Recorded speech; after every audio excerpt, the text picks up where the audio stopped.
What I've worked really hard on is resting now when I'm not work optional, feeling that I'm worthy of taking things at my pace now, even though I'm a parent of 2 children and I have a growing business. Nurture the feelings that you hope to feel later and adopt them now, right? So when I was trying to become debt-free or building my emergency fund, I was like, what am I gonna feel like then? Why am I not feeling that right now? Hi, Soledad. Welcome to the show. Hi, Shannon. Thanks so much for having me. I'm so excited to have you because I could not share your personality with my listeners. Oh, that's loving. No, I absolutely love what you do. So for those who don't know you, tell us a little bit about who you are and your business, Wealth Para Todos, what you do. Yeah, I feel like the intro really sums it up. So I'm going to go back a little, just let people know about my upbringing. So I was raised by a single mother in Los Angeles. My parents divorced when I was 4 years old. My mother was a teacher, and I grew up in a neighborhood where there was a lot of gun violence, poverty. And so at a very young age, I started to experience a lot of trauma, either firsthand or secondhand trauma. I didn't grow up thinking that I was safe. And I remember even having thoughts like, I wonder if I'll ever be 18, because I had lost friends to gun violence. And that was something that was really scary to me. And because of that, I also had this kind of personality of very you only live once. And so when my mom would say, el dinero se hizo para gastar, money is meant to be spent, I really understood that as because we don't know how long we're going to live. And I think that impacted me in terms of my relationship with money and growing up, not necessarily thinking that I needed to save, definitely not planning for retirement, because I just kind of saw a lot of stuff where I saw people were dying at a young age. Even when I left my neighborhood to live in New York City, I worked in the South Bronx, I worked in Washington Heights, where my students were still experiencing the same types of trauma that I had witnessed. So in that bubble, it was hard for me to imagine planning for the future. And that all changed for me when I turned 32. I experienced burnout as a teacher. I got sick. I was on medical leave. And that's when I started reading personal finance books. And I thought, you know what? Maybe someone with my lived experiences could build wealth. Maybe someone with my lived experiences could retire. And I just started poco a poco figuring out, well, let's see. Let's test these things out to see if this could apply for me. I love it. And how did you become so passionate about then sharing that with other people, right? Because you went through your own wealth building journey and you're still on it, as we all are. And what really what drove you to say, I need to go and build a business around this? How did that come about? Well, first, before I thought about building a business, I thought I needed a community because I had become debt-free before I turned 33. That was a goal that I had. And when I shared that on Instagram, on my private page, nobody responded. Nobody did congratulations, a happy. And I internalized that as, wow, I must be the only 33-year-old who still had debt. I must be the only person with kids in this financial situation. And so then I turned to my friends directly and I shared, hey, I became debt-free, but I still feel like I am the most financially vulnerable, insecure that I've ever been in my adult life. And I've been working since I was 16. And I just felt like now that I knew all this information about what I could be doing to build financial security, I realized, oh, shoot, I'm in a mess. We haven't been planning for these things. And I shared that with my friends and none of them responded to my text message. It was a group chat and nobody said a thumbs up, but nothing. So then I really internalized, I am the only one, despite getting a bachelor's and a master's. I graduated from a high school that had a 54% dropout rate. So for me to get a master's was a huge accomplishment. I thought I had made it. And yet, because no one was talking dinero with me, I thought wow, I am still so behind. I'm still no matter what, even all these things that I've tried, I'm behind. and no one wants to talk to me. So I started Wealth Para Todos because I was like, no one's going to talk dinero with me. If I am going to start a journey of building an emergency fund, and for my family at that time, a 6-month emergency fund meant saving $30,000. I thought, I don't think I'm going to be able to do that. That's going to be so hard. I know I'll need community. I know I'll need support. So I started Wealth Para Todos to get that. And then by showing up and, next thing you know, we built our emergency fund, and then we started investing and just sharing my own personal journey. That created people starting to reach out to me and saying like, hey, can you teach me? Can you teach me? Can you help me? And I was like, oh no, I'm a foreign math teacher. I only have personal experience. I'm not certified yet. So then I started to do that of like, oh, how can I get certified to become a financial planner? Started that process. And then basically my business grew because people kept coming to me. Still to this day, it's just like anytime I tell people I'm accepting clients, people come. And I think it's because it turns out I wasn't the only one struggling financially. Far from it. I think you realize that now, right? And the more that and you see, like, those of you listening can't see me smiling ear to ear when she's saying, nobody went through this, because we're all going, yeah, nobody else, right?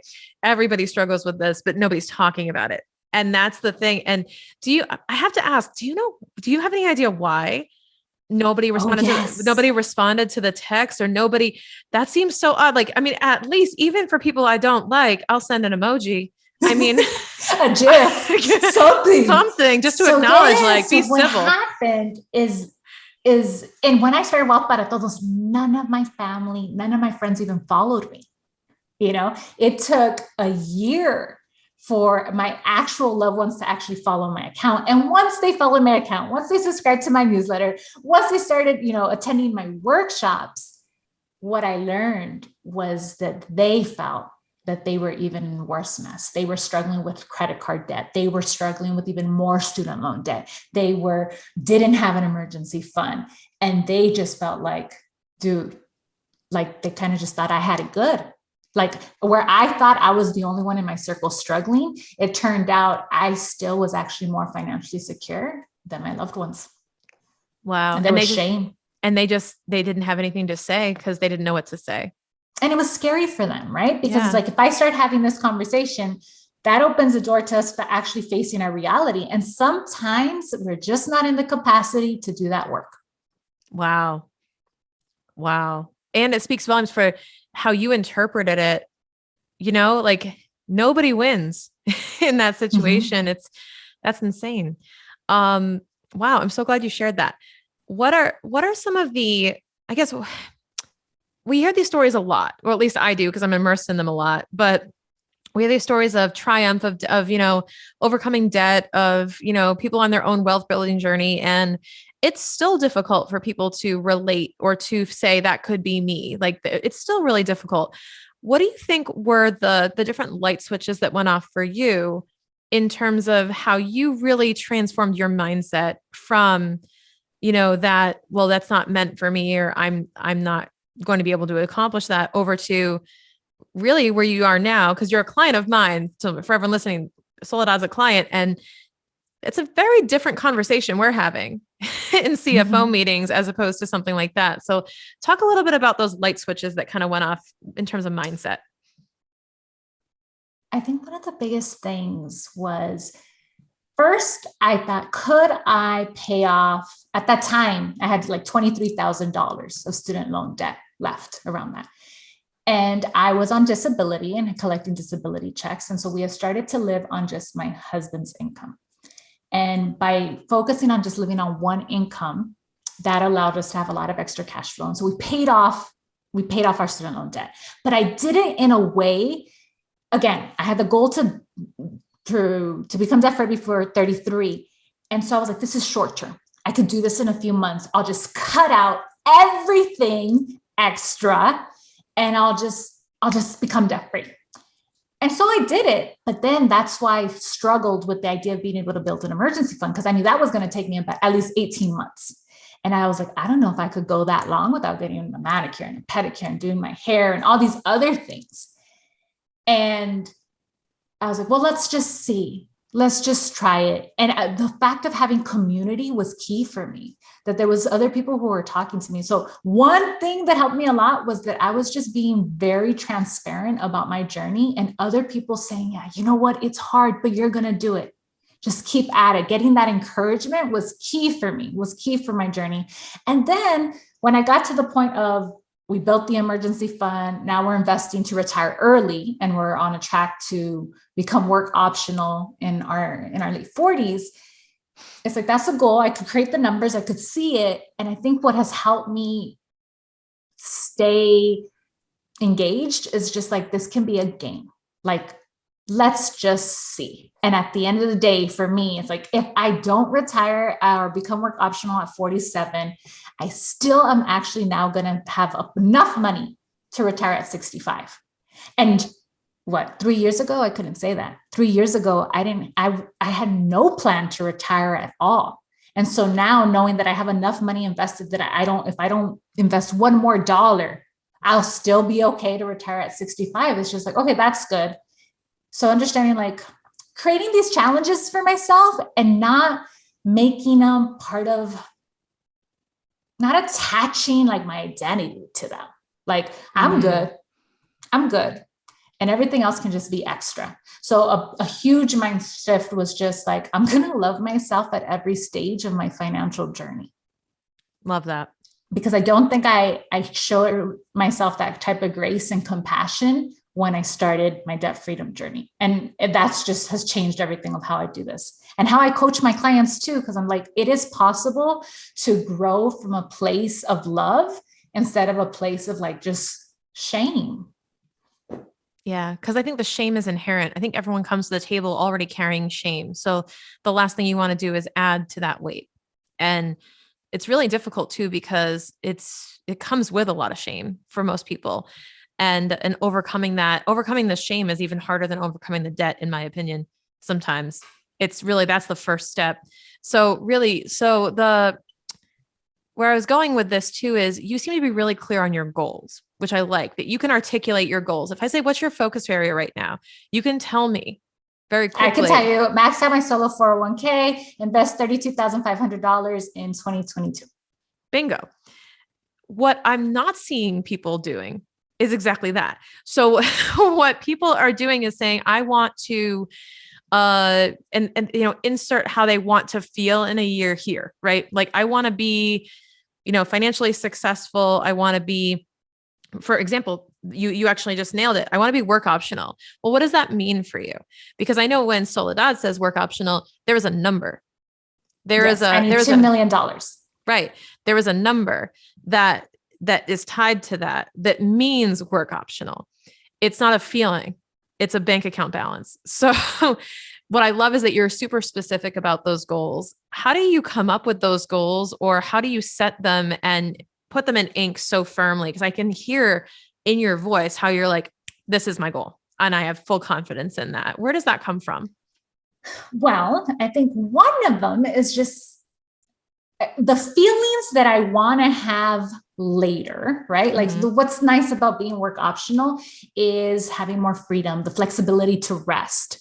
What I've worked really hard on is resting now when I'm not work optional, feeling that I'm worthy of taking things at my pace now, even though I'm a parent of 2 children and I have a growing business. So what I have found is nurture the feelings that you hope to feel later and adopt them now, right? So when I was trying to become debt-free or building my emergency fund, I was like, what am I going to feel like then?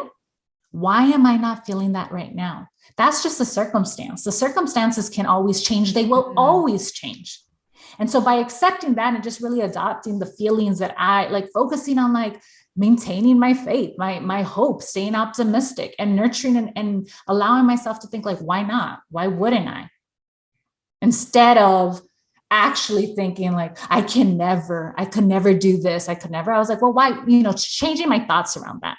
And then it just becomes a numbers game, right? So like my retirement number is based on a 3% withdrawal rate. In the FIRE community, financial independence, retire early, most people use a 4% withdrawal rate, but I'm like conservative. So I'm like, let's try a 3% withdrawal rate. And then I took my annual expenses And although I'm married, I'm just doing my individual expenses, which is 60,000, and 60,000 divided by 3% is $2 million. So that is the financial literacy part, right? And sometimes like we don't have the capacity to increase our financial literacy because we're overwhelmed with all the shame and the emotions of where we're at right now that we can't even dream about a possible different future. Exactly. But you're so clear on that in terms of what you want. And that's what I love about talking to you, because there's no wavering. There's no like, wishy-washy. Oh yeah, maybe it'd be nice if, it's like, no, this is what's going to happen. What do I need to do to get there? And we've had these conversations around business as well. So I know that you do a lot of personal financial coaching, for different people. And when it comes to your business though, how were you able to apply a lot of what you learned and coached when you became a business owner and as you've evolved as a business owner? Well, what I think is interesting is that the same issues, the same emotions, the same doubts that I felt about being able to pay off my debt and build an emergency fund, they showed up all over again when I was building a business. But this time I had the experience of saying, you know what? I needed community when I was trying to build an emergency fund. Where is my community going to come from now as I'm trying to build my business? Which is why I invested in working with a business coach, hiring you right away. If anyone's listening, so a cute little story about Soledad is that in 2021, I believe my gross revenue for my company was $44,000. And I knew that in order to grow, I needed to outsource the finances, the bookkeeping, everything related, business related to finances is different, right? Getting an S corp, the taxes, it's different than what I do for an individual when it's personal. And that was scary to me. And yet I was trying to find people and nobody would want to work with me. And I internalized that as because I didn't have enough revenue. So I lied to Shannon. I told Shannon that I was going to have like 6-figure revenue. And who knows, like at the end of the day, maybe people weren't responding to my call or my application because they were full. Who knows? But I was like, you know what? I am going to tell Shannon I make 144,000 because that's my goal for 2022. And so, and I paid her in full because I was like, let me lock her in, because I knew for me, what I need is my support. And I needed to just create some space in my brain to focus on what I'm really good at. What I'm really good at is working one-on-one with clients. I didn't need to learn everything that Shannon has already mastered that her team can take care of. So I outsourced that, I got the support that I needed. And that's been huge on my business. And anyone who's listening here, it's like, it's hard sometimes to make that investment. It's always hard to make an investment in yourself when you're not really sure what the outcome is going to be. But you can make a decision that no matter what, this investment is worth it because you're making the decision to grow no matter what. And I've done that. That's the thing. It's like, I'm going to take a risk and make these investments and I am going to grow no matter what. And so even though Q1 of 2022, I had negative revenue, I'm not sweating it. I know money is going to continue to come my way. Mm-hmm. And what's great is that Shannon and her team just takes care of that for me. And then I just get my paychecks in my personal checking account. Yeah. And you didn't, and for the record, we would have answered your call anyway. And I'm not sure if we were the first choice now though. No, I'm lucky that other people shared your account, right? Because a lot of times we don't even know who we can call to for support because we just haven't found them yet. And so I was so lucky that Cindy had done a post and had mentioned you. And I was like, perfect. Now I know of another person. And that's that can be hard work too. Finding people that you can trust that are going to be the support that you need. Absolutely. And what I really appreciate about what you did, not just hiring us because that's a selfish thing, but like what I love about the environment that you hired us in was you wanted to show up as the entrepreneur that you wanted to be. So you were actually thinking ahead and saying, what does a 6-figure business owner do? They hire a CFO. What does a 6-figure business owner do? They hire a lawyer, they hire a business coach. I want to cut to the chase. I want to be a 6-figure business owner and I want to hear what's in their ears. And I want to be doing that right now. And that was ridiculously earth shattering to me, where I was like, oh my God, that is the polar opposite mentality of most business owners who are scared to invest anything too soon in their business because they're not taking it seriously. They're afraid of the risk. They're afraid of, well, what if it doesn't work out? How much money am I going to lose? Right. But when you, and I'm not saying you have to do what Soledad did, but when you put all your chips in and you say, I'm betting on myself and I'm going to show up because I'm putting it all on the line right here. It just hits different, right? And I want everyone to know, like, at the end of the day, the only person you can control is yourself.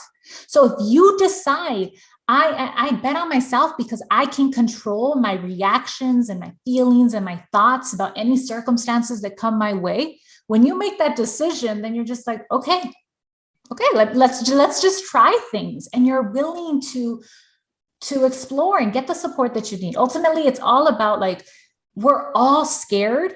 It's about, are you going to let that fear hold you back? Or are you going to take action anyways? If you're going to be scared, okay, well, who can you surround yourself with so that you feel less scared? For me, that's my business coach, my lawyer, and Shannon. Perfect. And when you can identify who those people are, like what people you want, like whose voices you want in your ear, that's a skill to know exactly, like, I need this person's voice in my ear so that I'm influenced in the right way. And that's a lot of self-awareness required to be able to do that and to open yourself up to the things that you're not an expert in, and people who aren't going to tell you what you want to hear all the time. And maybe will tell you some hard things, but will work with you as part of your team. So it's insanely valuable to hear your perspective on that, Soledad. And you mentioned, surrounding yourself with other people. And throughout this episode, you've mentioned, finding community and finding other people like you or that were struggling with the same types of things. So for those listening who just found you, how can they find out more about you, follow you, and see what Wealth Para Todos is all about? Yeah, so please follow me on Instagram. That's where I spend the majority of my time at Wealth Para Todos. You can also follow me on LinkedIn.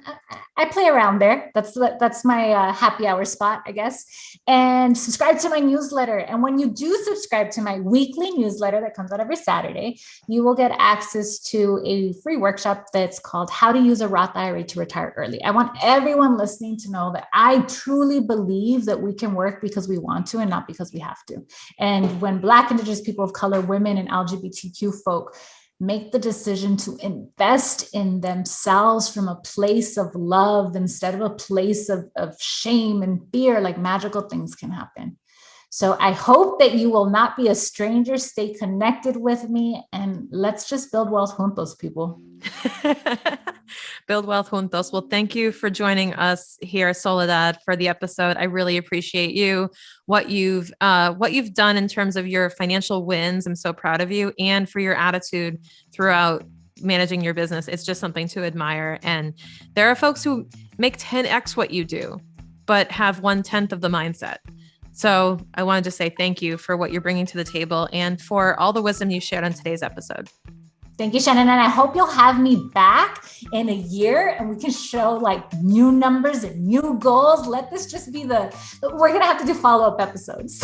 We will. We're going to have to follow along Soledad's journey, but make sure you're following her to do exactly that. All right. Well, thank you for being on the show, Soledad. And thank you for listening. We'll see you next time.